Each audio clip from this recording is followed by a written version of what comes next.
शर्म हो तुम लोग जो इस वक्त अपने मुल्क के साथ खड़े नहीं हो, और तुम लोगों को अपने फॉलोअर्स, अपनी लाइक्स, अपने व्यूज की पड़ी है। Shame on you. Your country needs you right now.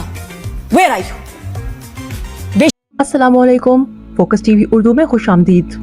दोस्तों, जब मुल्क पर बुरा वक्त आए, सरहदों पर खतरा हो, तो सिर्फ फौजी ही नहीं, कौम के हर तबके के फर्द का इम्तिहान होता है। और इस बार इम्तिहान है शोबिज़ सितारों का। बिलखुसूस वो सितारे जिनकी पोस्टों पर लाइक्स हजारों में और फॉलोअर्स लाखों में हैं, लेकिन जब वतन की बात आई तो खामोशियां छा गईं। जन्नत मिर्जा, माहिरा खान, फवाद खान, हानिया आमिर, मावरा हुसैन, जिन्होंने कुछ स्टार्स के शदीद रद्द-ए-अमल के बाद अपने बयान तो जारी किए, लेकिन खुलकर नहीं। तो आज की वीडियो में हम जानेंगे कि जब बात आई वतन की सलामती पर, तो किन सितारों का रद्द-ए-अमल क्या रहा। सबसे पहले बात करेंगे नादिया खान के वायरल होने वाले बयान की, जिसमें नादिया खान कहती सुनाई दी, बेशर्म हो तुम लोग, तुम्हें सिर्फ लाइक्स और फॉलोअर्स की पड़ी है। शर्म करो, तुम्हें व्यूज चाहिए या मुल्क की सालमियत? ये वक्त वीडियोस बनाने का नहीं, अपने कौम के साथ खड़े होने का है। इसके बाद मुल्क की सालमियत पर दो टोक पैगाम देने वाले अदाकारों में मुनी भट्ट भी शामिल हैं, जिन्होंने अपने सादा मगर जोरदार अंदाज में बोला, मुल्क की मट्टी अगर कुर्बानी मांगे तो हम हाजिर हैं, बगैर सवाल के, पाकिस्तान पहले। अदाकारा उर्वा हुसैन किसी का नाम लिए बगैर मगर वाज़े अंदाज में ये कहती हैं कि सबसे पहले सेल्फ रिस्पेक्ट की बात होनी चाहिए। जो लोग आज आपको फॉलो करते हैं वही आपको यहाँ तक लाए हैं, और इस वक्त न्यूट्रल रहना बहुत शर्मनाक है। सीनियर अदाकारा बुशरा अंसारी ने न सिर्फ चुप सितारों को आड़े हाथों लिया, बल्कि जावेद अख्तर को भी करारा जवाब दे दिया।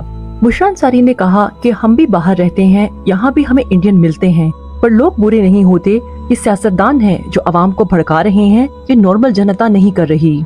साथ ही साथ बुशरा अंसारी और नादिया खान ने मिलकर जावेद अख्तर को धो डाला, और नादिया खान के बकौल अगर जावेद अख्तर दोबारा पाकिस्तान आने की बात करें तो उन्हें जूते मारकर निकाल देना चाहिए।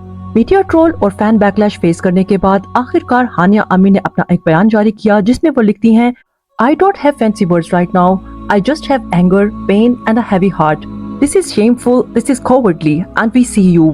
रईस अदाकारा माहिरा खान कहती हैं, You attack cities in the middle of the night and call it a victory. Shame on you.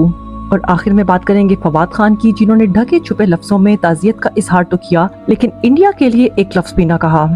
Fawad Khan ने लिखा, My deepest condolences to the families of those injured and killed in this shameful act. May better sense prevail, इंशाअल्लाह। पाकिस्तान जिंदाबाद।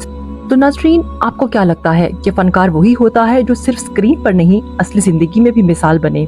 और जब बात आए मुल्क की दिफा और सालमियत की, तो इन सितारों को आगे बढ़कर अपने मुल्क का दिफा करना चाहिए, ना कि अपने फिल्म रिलीज, ड्रामा रेटिंग और फॉलोअर्स और लाइक्स के लिए खामोश रहना चाहिए।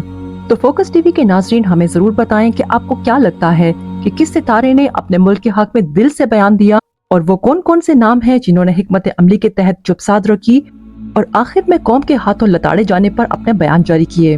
तो नाज़रीन, ये थी हमारी आज की वीडियो। हमें आपके कमेंट्स का इंतजार रहेगा। हम आपसे मिलेंगे अगली वीडियो में। अपना और गिरदनवा के लोगों का ख्याल रखें। शुक्रिया। अल्लाह हाफिज।